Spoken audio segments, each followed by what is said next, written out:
Hey, good morning, and welcome to the Blue Gamer Bluecast Morning Show. I'm your host, Adam Blue, 30 plus year video game enthusiast and industry analyst. And today for June 10th, or July 10th, 2025, I'll run through the latest gaming news, what I've been playing, maybe even play something, but it's kind of funny how that worked out, but I'll get to that. Shout out to Autonomous, can't join us today. I'm actually now in depression. Might as well not have a show. No, I'm just joking. Autonomous, love you. See you later. But we got Chris in the chat, number 2 so far, until probably more chats. But Chris, good to see you as well. Another daily friend on here to chat gaming with. Yeah, but we're going to get started with actually something I got for the Switch 2. So I was talking about how with the Switch 2 holding it is very uncomfortable, and like I said, it's probably that it was made for a wider market that can handle it, but for me, it's annoying. So what I wanted to show you guys is what I bought, and it was actually really cheap. Oh, it's not on sale anymore, but it's still cheap. So check this out. It's called the BH Gift. But so it was $19.96. I want to say, and it's even on sale 9%, but I want to say it was like $14 when I got it. This isn't supposed to be my solution to the grips of the Switch 2, but it's almost like, for now, just not paid too much to get something to help. And so this 100% does. I'll have to remember to throw this link into the, I remember to do that. But anyway, let me guys kind of show you real quick. As you can see how it has, the grips pretty much. The Joy-Con would be even thinner than this because it's one piece that's all around, and this actually holds the Joy-Cons in so they don't come off. But this grip is nice and big. Like even holding on to it, like the place to put your index finger, or no, I'm sorry. Yeah, no, your middle finger, because the index finger would be your pointer finger, and then fingers, right? Anyway, but no, as you can see here, how it's designed with the grip, it's very nice, and it has the kickstand that still works, and this plugs into the dock. So whenever I'm playing handheld, which isn't too often, so far this helps, and this is the cheaper alternative to what I would like to get eventually, which is maybe, again, either brand new Joy-Cons, although I got to say, I do like the size of this because it's bigger, or there's like the D brand kill switch that you can even take the Joy-Cons off while it still has this. There's some other ones, but I kind of just wanted to shout this out for now in case anyone's, oh, you know what? I never even opened this game card slot. Interesting. Because I don't really plan to buy any cards. I might. I guess my Breath of the Wild is still on a cart, actually. And Mario Kart 8. But anyway, yeah, so I'm glad I got this to make it more fun. So then what have I been playing? And is it related to the Switch 2? Let's jump into that. Okay. So yeah, there's some Switch 2 going on, Super Nintendo, NES. It's possible, I think my wife might have been playing a little bit of the NES on there. Because I know she was playing Suika, but it's not showing up on here, so maybe she signed into her own account. Anyway, I was playing some more Super Metroid, and I don't have it with me, but I do have the Nintendo the SNES gamepad that you can buy from the Nintendo Online store. If you have the Nintendo Online, I think you have to have online to access the store, although I think you can buy them from other people anyway. But yeah, playing Super Metroid with the Super Nintendo controller, that game is just so good.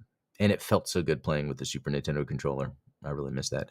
And then I jumped into some more Tears of the Kingdom, which, it's that early part, if you guys are familiar with it, where the game doesn't really open up until you get through the tutorial opening, which I got to say, second time playing through the opening of Tears of the Kingdom, it hasn't aged well. I was a little disappointed in the game in the first place, but going through that tedious tutorial at the beginning, it doesn't, at least for me, it makes it even worse trying to play it the second time around, because then you just got to walk through the motions, whereas in Breath of the Wild, it was just kind of like, okay, here's your thing, and then here, the world's opened up to you. It's very interesting what they did with Tears of the Kingdom, but I need to go back and compare Tears of the Kingdom more to a Majora's Mask. I feel like I give too much hate to Tears of the Kingdom, but it's not like it's trying to be a proper Zelda title, even though it almost feels like it is one, and it has the verticalness, the underground. There really is a lot of cool stuff to Tears of the Kingdom. It's just, it falls short. Hey, howdy, Midnight Hatter. Good to see you. Wow, cool. So I'm still going to I want to play through Tears of the Kingdom, and I'm going to take advantage of the new system they have with the Zelda Notes app. This way I can maybe streamline some of the stuff that's not as fun for me, like the building, maybe finding materials or things I need to just move along quicker. So that's what I'm looking forward to in that aspect. Mario Kart World. It's my game of the year. It is my game of the year. It is the most chill, gamey game where I'm like, it's the whole classic. All right, well, I'll just go get this thing and then I'll be done. And well, I might as well, get this. And then I guess I'll go around this track. And then, you know what? I'll do a multiplayer match. I mean, that's just Mario Kart World. It's just, there's no friction points because it's like, you want to play? Sure. And then when there is, it's because you're doing a challenge. That's what I like. There's these, in the free roam open world, you see the P blocks or the P switch. You hit that, and then there's like blue coins you got to get. And I like how sometimes they're challenging, where it's like I'm not nailing it on the first try. I have to do it again and again and again and again. And then I think that kind of teaches you how to be like an acrobat with a cart. And so the other fun thing is each character has at least one other alternate costume. Some have like 8. And you get that by getting these like takeout bags that are around the map. And it seems like it's random. Potentially, it depends what type of food you get, but it could be certain places have certain types of food. It's kind of hard to explain, I guess. But then even when you're looking at the map, each racetrack has a bunch of question blocks that you have to go and find on each track. So there's just so much like classic gamey gameplay here with no friction points because it's not made to be that. And it's just a fun, good time. And was that it for gaming yesterday? I want to say that was it for gaming because I had a pretty busy work day. And I think, once I got out of work, I don't know. I played a little Mario Kart, and I think that's about it. And then had the Midnight Hatter show. Shout out to Midnight Hatter, which was a lot of fun. Speaking of game development stuff, check that out with the Gundam RTS that he's been programming. It's what I saw yesterday with like the SD pixelated movement. It looked like a game that it's like the art style, I guess, is like really, it really got me excited. But let's see. I think that's really for what I've been playing. Not too much, although I want to say I'm very happy, joyful playing the Switch. It's a good time. I gotta say, it reminds me of the inverse that happens when there's the zombie army games from Rebellion. I love them, but if I play too much, I start feeling dark. Just a lot of zombie death around me. But when you jump into a Mario Kart, it's like a palate cleanser. So, all right. Let's see. Let's go into some news. So Stardew Valley smashes Steam record held for 14 years by Portal 2. And I don't know what this record is, so I'm curious. Stardew Valley might be almost a decade old, but it's full of life and actively shattering records on Steam. The cozy farming title released in February 2016 has been maintained by a solo developer all this time, effortlessly standing strong as one of the most popular games ever made. Recently, it snatched a record from Portal 2 on Steam, a record that held... Okay, let's see. Top-rated Steam game. Stardew Valley has officially become the top-rated game on Steam, Valve's PC-based storefront. That's cool. I guess I never really even knew Portal 2 was. You know what? And that makes me think. Have I played them? I don't know. I know I've played the first Portal. And it just says 25 minutes. So I'm going to assume this was from before... See how it says 1970?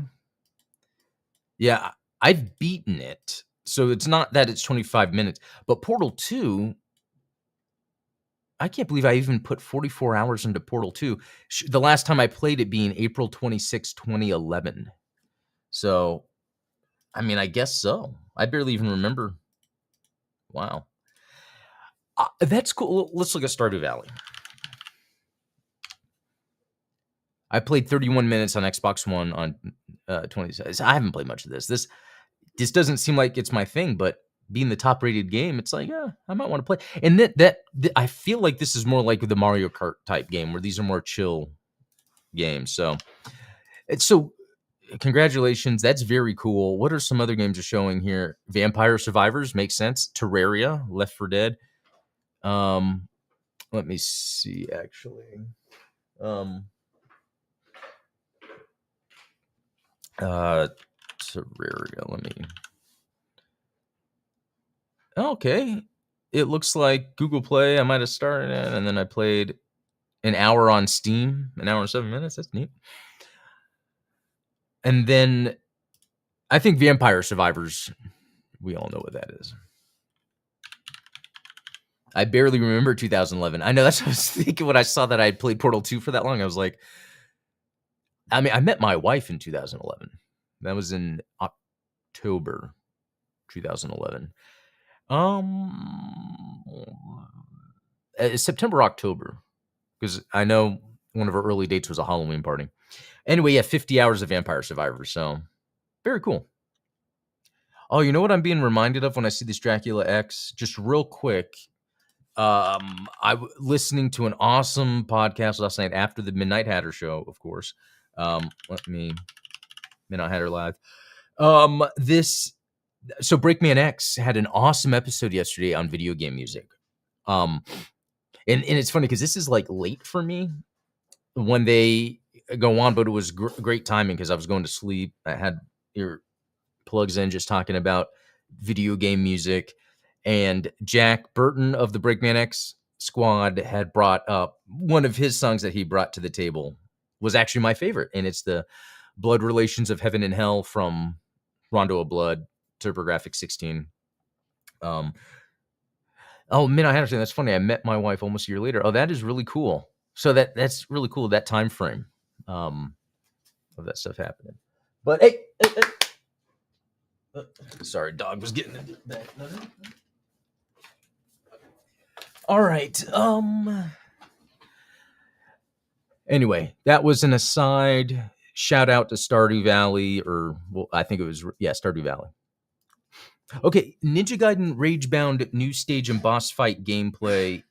I'm so excited about this. It's like I don't want to see anymore. So there's a 14-minute video for Ninja Gaiden Ragebound. I think it comes out July 31st. If you guys are still on the fence, maybe check out on Gematsu. I never knew how to really pronounce it. And I really don't want to watch much of this because I already know I'm going to have fun playing this game. But if you guys are on the fence, there's a video that might kind of help. Oh man, there's going to be okay. So this stuff I'm not too excited about is the platforming. But I think where the game it shines is its movement system. It's wanting you to master, all of the movements and abilities and all that. So, okay.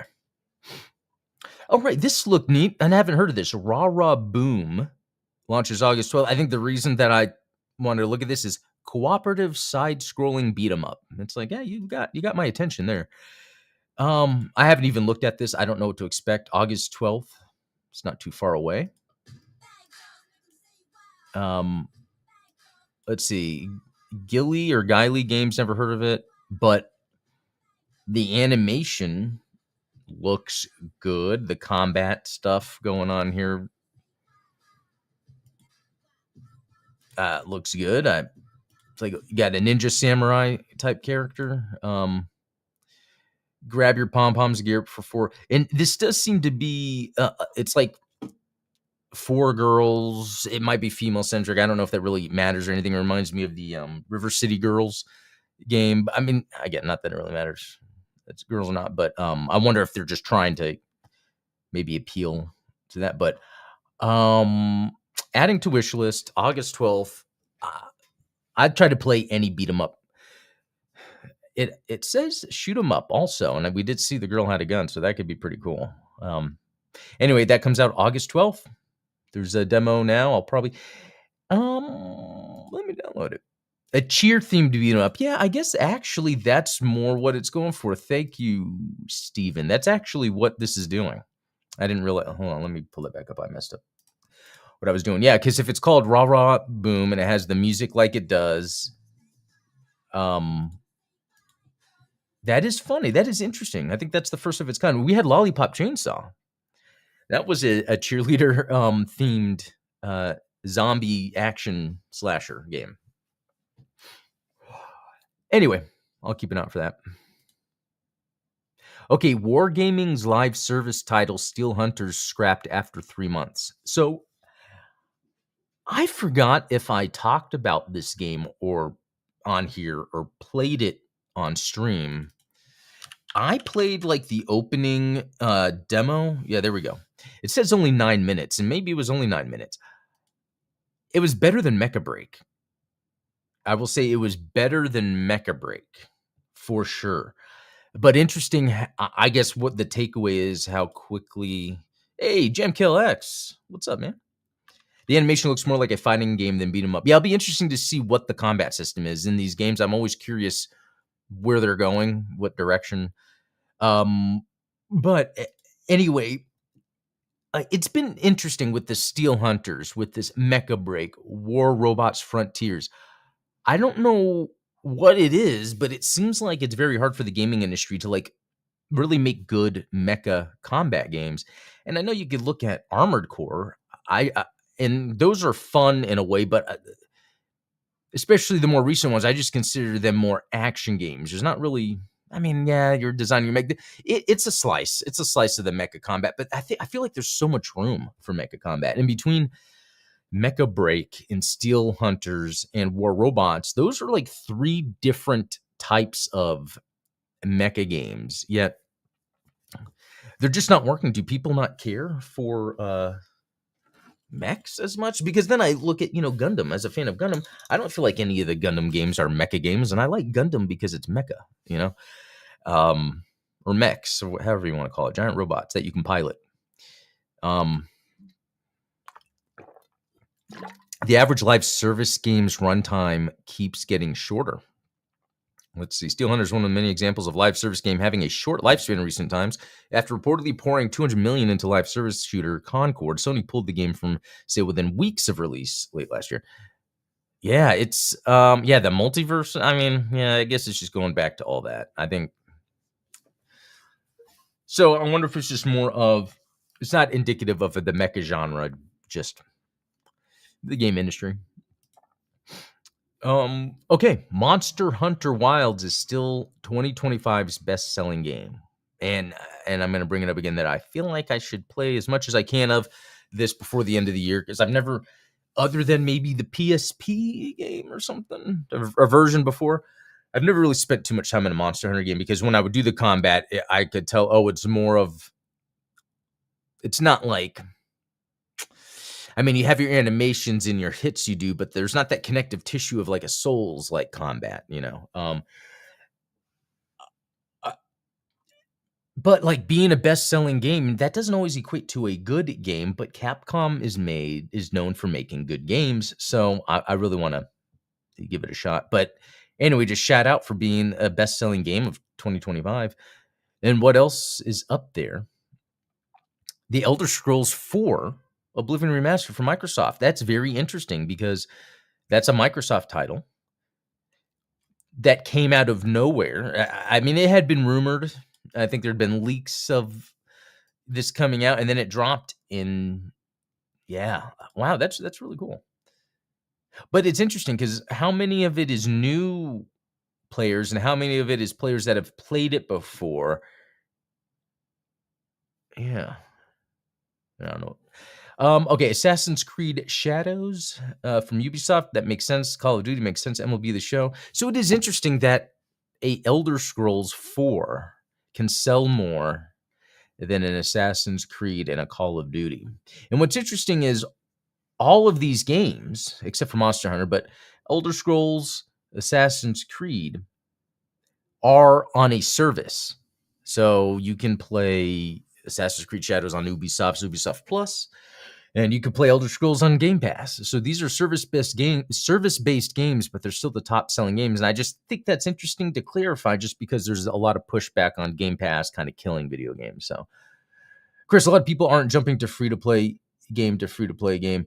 Yeah, and that's exactly the thing. It's like, that's why, Fortnite is like a platform. Roblox is a platform. They've realized, oh, we can keep people here. So I guess what the game is then is, if you're chasing that size of an audience, you need to make your game a platform.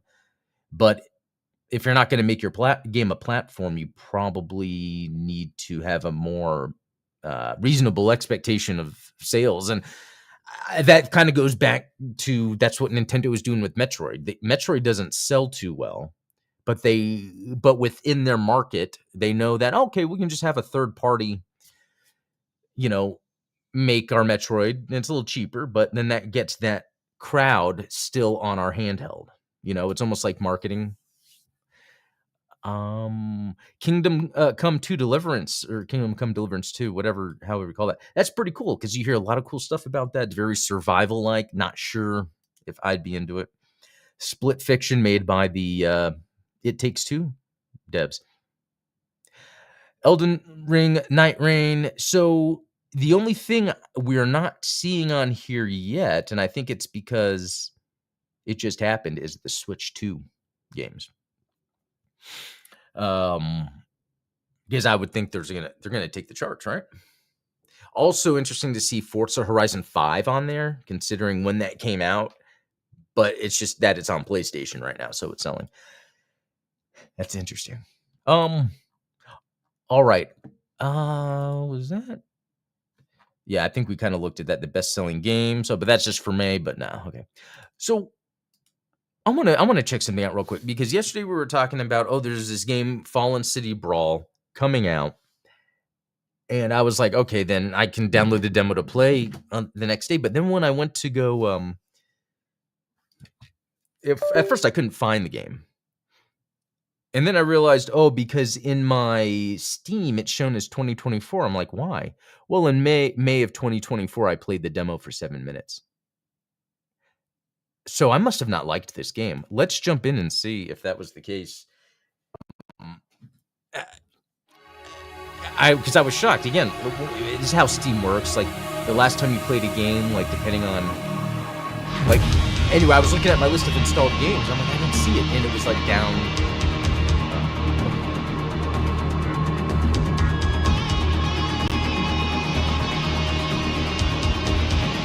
Let me try to, I'm going to adjust this just a second. Okay. All right. I just want to revisit this, and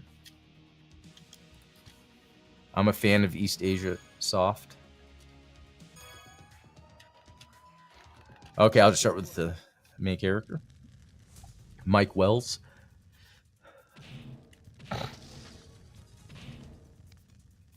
Okay, so A's punch, B is jump.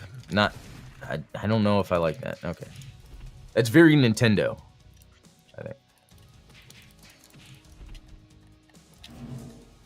I mean, I like that little zoom in. So, and the movement of the motorcycle and the chain. I like the graphics. Is that guy dying? Okay, it does say go.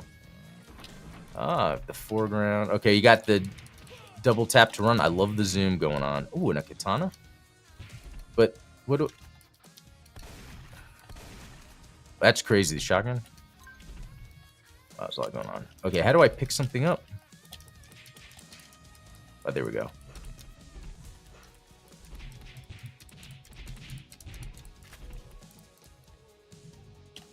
What did my... Oh, that was... Okay. I got confused there for a second. All right. Guess you can pick up some money. I got to get this guy on the motorcycle. It says Riot is ready, so that's probably some super.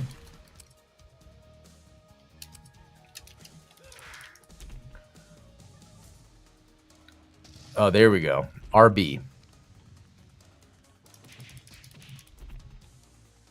Can I hit them when they're on the ground? That's something I look for in a beat 'em up is, oh, pick up? Okay, yeah, I'll pick up a motorcycle and throw it at a guy. That seems like a viable way to do that. Okay. Oh, dang. Okay, so I gotta say, they must have. That guy's kicking my butt. They must have made some updates because I gotta say, I don't remember a lot of what's going on here.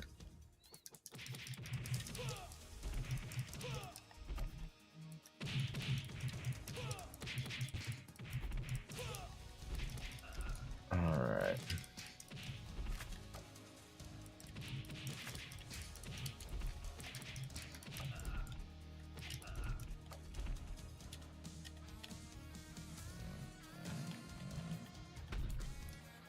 Oh, God. Okay. Let's see. Oh, my God. Okay. Why can't I pick it up?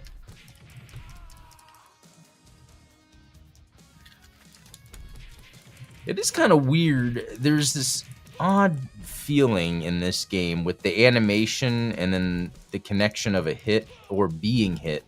And it might just be I have to figure it out. But it's not as intuitive as sometimes a beat 'em up can be.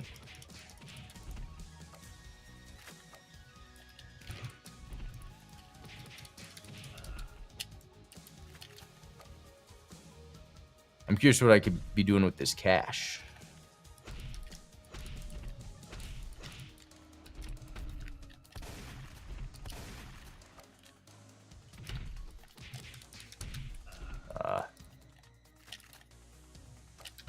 Oh, well.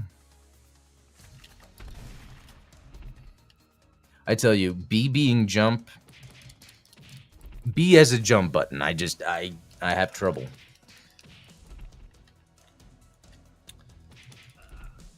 All right. Oh, let's go. Let's go. Actually, that's a good idea. They should make a Mario game like this, where it's Mario and Luigi, and it's just a beat 'em up. You get the Koopas, and they have mohawks, and you know Mario can pick up weapons, and I mean, yeah, think about it, where it's like, let's go, and he just smashes a Goomba in the background, and it splats. I don't know. I feel like that would be fun. I bet someone's already made that. Okay, so I want to say I'm starting to pick up on the feel. When I was saying I was, you know, not really understanding what they're doing with the animations, I think it's because it's very rudimentary, but not in a bad way. It's very Streets of Rage, like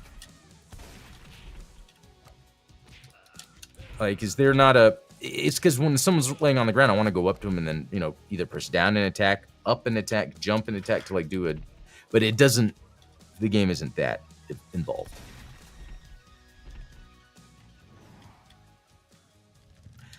These graphics, I love the chonky pixels. Like, I feel like the art direction in this is very unique. When I say unique, I mean unique within pixel style art. Because I think sometimes it can like look the same, or... But this seems like more like... Oh, come on. There, what the... Whoa. Blue and red ninja. You need ninjas to help you? Oh, okay. I'm liking that. Did you see the air combo? Oh, did I die? Let's look at this real quick. There's a counter that could explain why, because sometimes I should be countering. I really want to... Oh, that was the counter, guys. Did you see that? Okay, I'm starting to pick up what this game is throwing at me. But it's weird. It's forward in X. I think it was saying I could smash while the guy was on the ground. Okay, I'm going to try this again. Yeah, there we go. And maybe it's only bosses or certain characters. Okay. I'm glad I played this far to kind of pick up on the countering. That's new and very cool for a side-scrolling beat 'em up. That explains why it has almost like a rudimentary style Streets of Rage, but it's because it's adding that extra gameplay element of a counter system. And I like that near the end, I was able to see that I could hit people when they're on the ground, because at first I thought I couldn't. And it might only be bosses, or I just wasn't doing it right. So that is the demo.